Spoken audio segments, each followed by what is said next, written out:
are now in the deep end of horror. And I will see the life run out of you. Hello, my children of the popcorn. Well, today I received quite a bit in the mail, actually.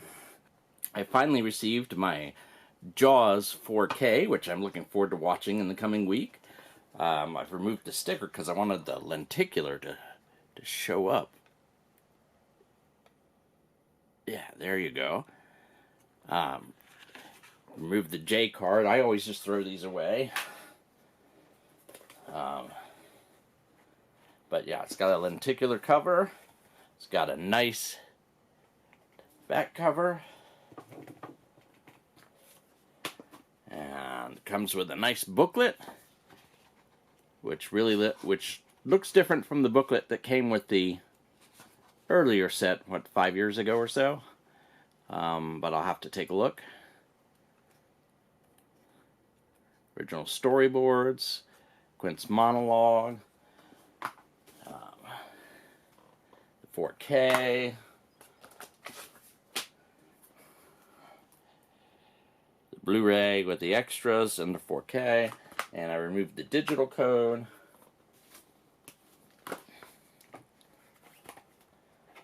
And I also got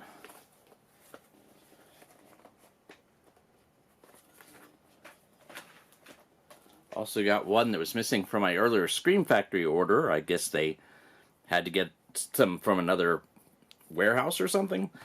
But for All Night Horror Marathon, 4 films, What's the Matter with Helen, which I have on Blu-ray, The Vagrant, The Godsend, and The Outing.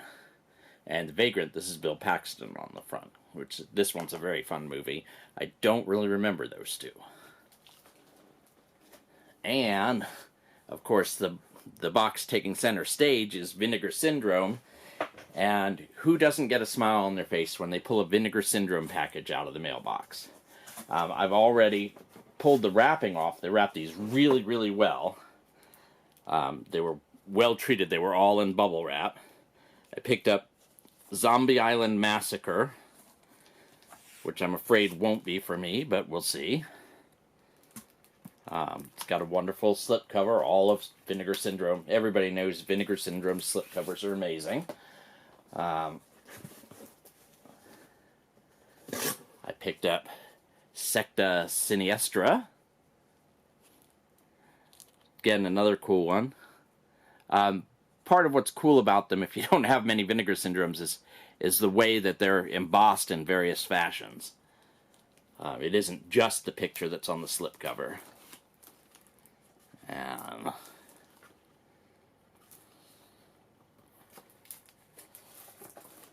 I picked up those because they had the slipcover. I picked this up as part of the secret package. The Severed Arm. There's a psycho loose with an axe. I'm very much looking forward to watching this.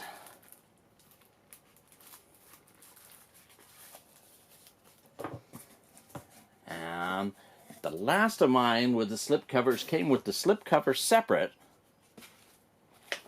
and the film, and then a second slipcover for the film simply because they left off one line about it being scanned or something.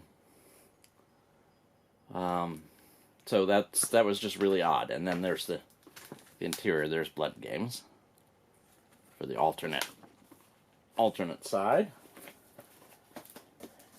And then I picked up 4 that didn't have slipcovers, but I had DVDs for, which is why I hadn't upgraded them, because the DVDs were sufficient. Night Beast, which is a lot of fun. Uninvited, one of the best killer cat movies. There's Nothing Out There, which has fabulous snarky humor a la Scream, but years before Scream came out. That makes fun of the genre. And then, of course, Body Melt, which is some awesome body horror. Awesome Aussie body horror. And I actually paid the big bucks for the subscription package to Vinegar Syndrome so that I'll get everything, all of their normal releases from now until the end of the year. Because they had enough of what looked like releases that I would probably get that it made it worthwhile. And I've always wanted to do it, and never had the money to do it. And in order to do it, I had to skip the Godzilla Criterion, the Gamera big box set, the Phantasm big box set, in order to afford the Vinegar Syndrome. But we all make our choices. Nobody has infinite amounts of money. Well, I got my first monthly package from Vinegar Syndrome, and as usual, their quality of their slipcovers is amazing. I'll tilt a little so you can see the embossing. And on the back, she became the ravaged victim of a century of revenge. That literally has nothing to do with the film. That's not in the film. They were best friends until they crossed the wrong border. And it would be a real stretch to call that one this one. This is actually a pretty decent drama, but of course, drama's not usually what I'm into. The plastic's already off because I immediately watched both of them. But this one's actually a pretty decent drama. It's just I'm not a big drama fan, and it's a snapshot of an era of time, and the restoration job on it is fantastic, as it always is with Vinegar Syndrome.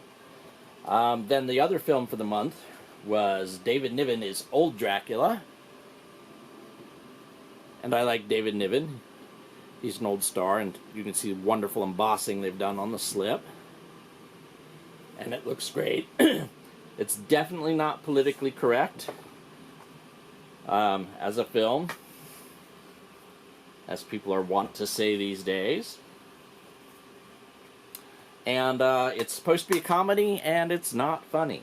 I mean, it's not dreadful. It's okay. It was a passable waste of an hour and a half. But it just wasn't very good. David Niven is the star. He's definitely Old Dracula. But it appears at one point the film was called Vampira, which is Dracula's wife, and is played by Teresa Graves in the film. And she's just fine in it, and the sets are fine, and the restoration job is great. But a comedy should be funny. You should at least laugh out loud a couple of times during it, and I didn't. And the ending definitely wouldn't pass muster these days. And it's actually kind of a little embarrassing, honestly. But, you know, they can't all be winners. The two I watched from last month, The Severed Arm and Blood Games, those were great. I really enjoyed those.